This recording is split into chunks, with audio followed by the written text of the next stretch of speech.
By the time I left down there, I moved to New Mexico, and in New Mexico is where I linked up with Mr. Kali, and Don Martin from Brotherhood Sound System. That was a pivotal moment, really, because up to that point I never really performed live, and it was always just like studio works, and we never performed anywhere because there was nowhere for us to perform at the time. I get to New Mexico, I had some music recorded, and I went up to Don Martin one night, and after the session, I think it was like in January of 2005, I believe. I said, "Yo, I'm Remo, and check out my music. I'm a dancehall artist, And he seemed to play a lot of dancehall and some good music all around, everything.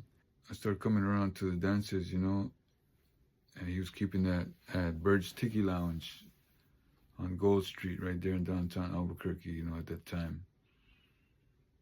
And that was a vibe, like a lot of people come through there, and I get to link up with some ones and ones, I started kind of getting to know the scene in New Mexico, New Mexico is a little different, it's a little more rootsy, a lot more Rastas, and so it was an interesting vibe, you know what I mean? And that kind of laid the foundation for what would come in the future.